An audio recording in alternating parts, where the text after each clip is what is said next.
All right, Runeterra spoilers. So, few days left of spoiler season. Looks like we got non-champion cards so far today.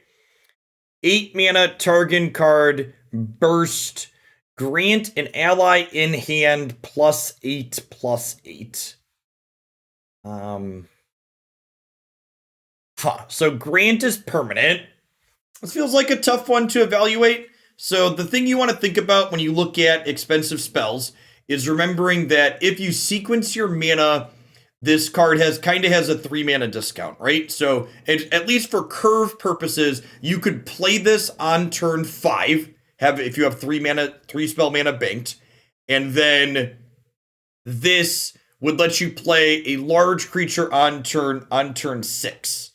So you could on turn 6 play out something very, very large, and maybe that's good. This could be an interesting builder on card. I'm sure there's things you could pair with this. It could be sweet with something like Zed, for example, that shares that buff over, or something with Overwhelm. But the earliest you could get this is turn 6 would be the thinking to try and maximize something in that range. I don't know that anything comes off. I don't know that anything hits specifically offhand that I have to do, but that would be the where I would start.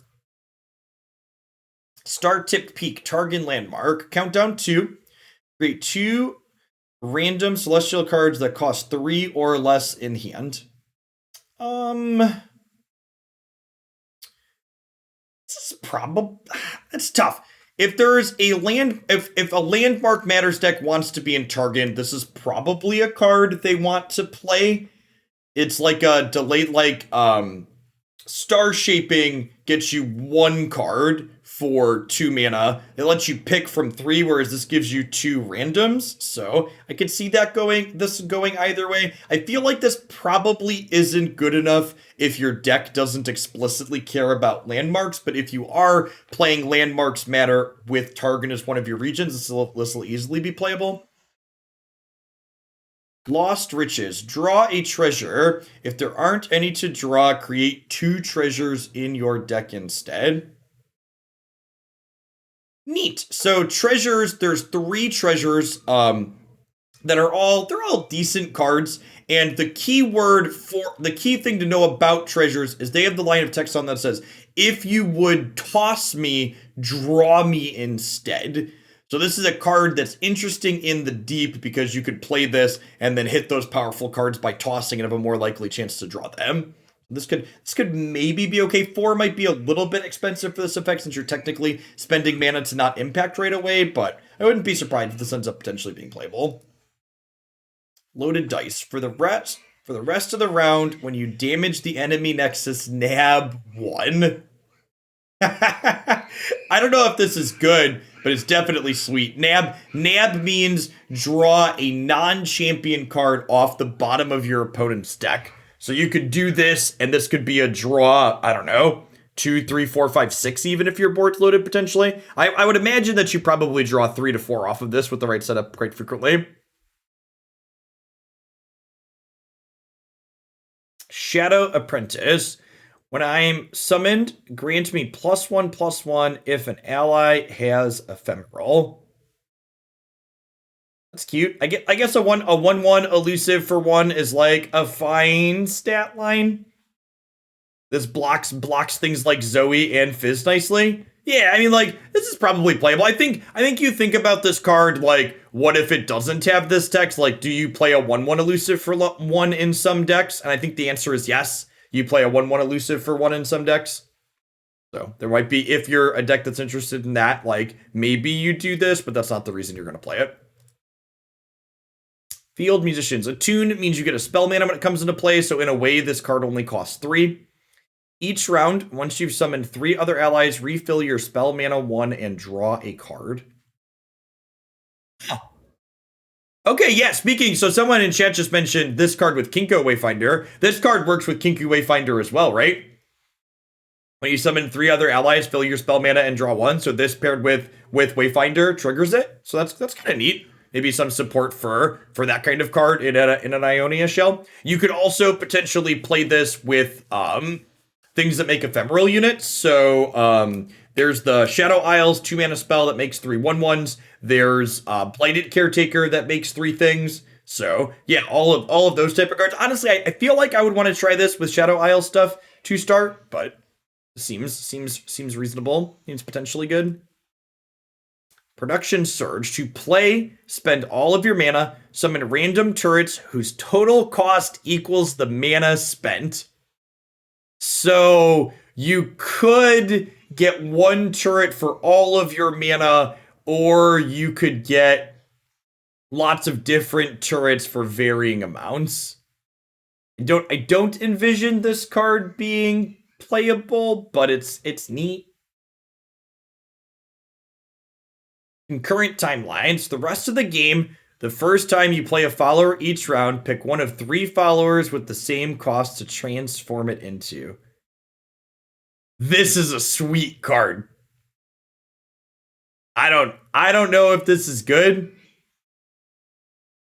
The rest of the game, the first time you play a follower each round, pick one of 3. This is neat. This is some sweet controlled variants.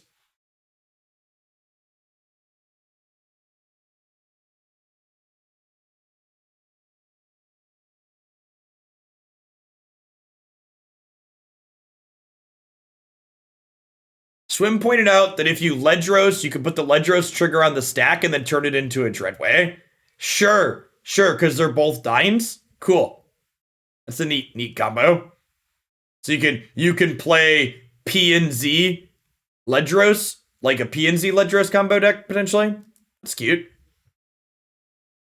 Crimson Bloodletter. The next time you summon an ally, deal 1 damage to it and grant me +1/+1. Sweet. Okay, yeah, like this is one of the, we've played Vlad Scargrounds, and one of the things that deck struggled with was having meaningful cards that you wanted to play early on curve. And this is a nice enabler that's got like a decent stat line. Yeah, like maybe this is a tool that pushes Crimson in general to be playable, or is just good with Vlad in general. I like this design a lot. Strength in numbers, summon 2 Legion Marauders. Is Legion Marauder a card we already knew? What does Legion Marauder do?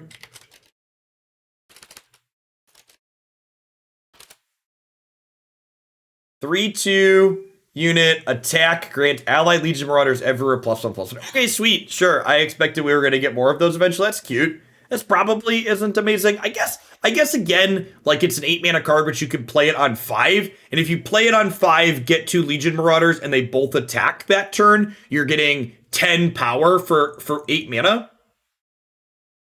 I can see like maybe this is a fine playable card too. It'll definitely be reasonable in Expeditions. But yeah, maybe like, you know, if you're playing this on 5 and you attack that turn with them, you're getting 10 power for 8 mana, which is like not an unreasonable rate. Yeah, or if you already have one in play, even if you already have one in play and it hasn't attacked at all yet, you're getting 12 power for 8 mana. Attack. Grant spider allies +1 attack. Grant is a permanent bonus. Sure, sweet. Seems reasonable. Soul Spinner. When I'm summoned, grant me +1/+1 and fearsome if an ally died this round.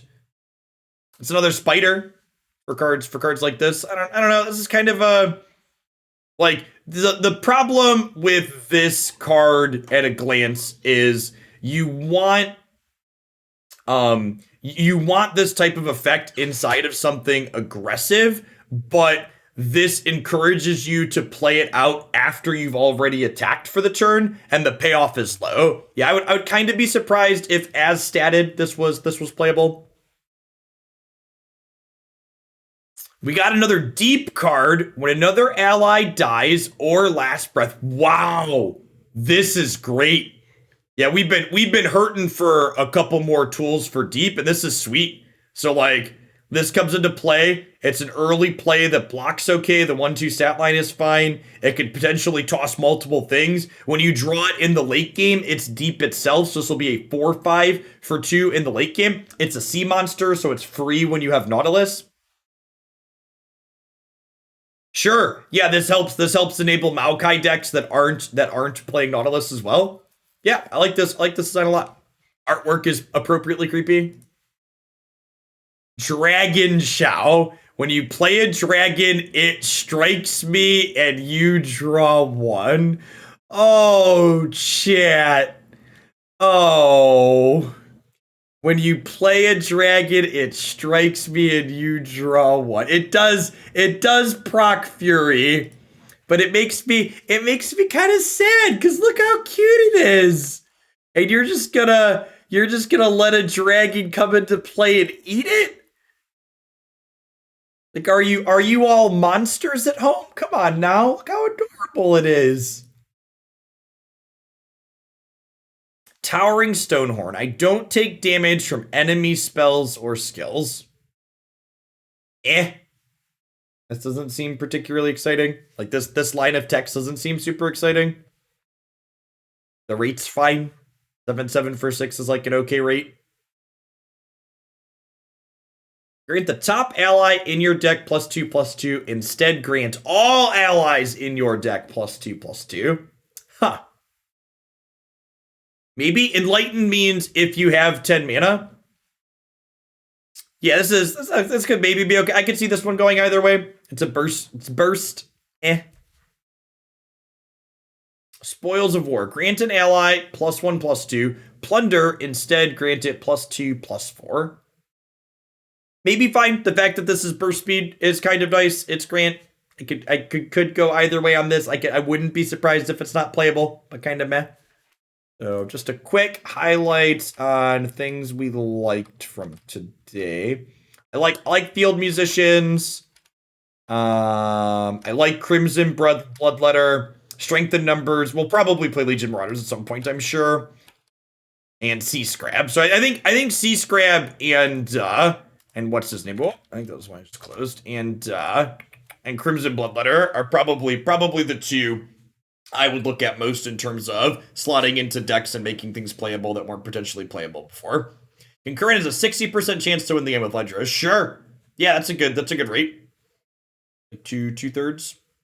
All right, at any rate, that's going to be it for me for today. I am taking this weekend off. I think on Sunday I will, if there's spoiler drops, I'm not sure if they do spoiler drops on the weekend. If they do spoiler drops over the weekend again, I plan to take a peek at those. I might not do both days. Maybe I'll review both days on Sunday and just upload a YouTube video, but I'll be back with more live content here on Twitch on Monday. I'm planning to do Runeterra live when the set releases on Wednesday. So I'm definitely planning to do Runeterra Wednesday, Thursday, Friday next week. If you're one of my subs who enjoys Runeterra content, I'm going to be sending out my next subscriber survey this evening. It'll go to your Twitch email, or it'll also be posted in the subscriber Discord server. The ratio of Runeterra content that I do to my other content will be based on feedback in that survey. So I kind of shape what I do based around what people are paying me want to see. Seems like the most reasonable way to do it. So I'll be posting that in the Discord and emailing it out via Twitch probably late tonight. I want to double check the questions and things that I have on it. It's really quick. If you've never done it before, it's literally, actually I think I have it. Yeah, it's like,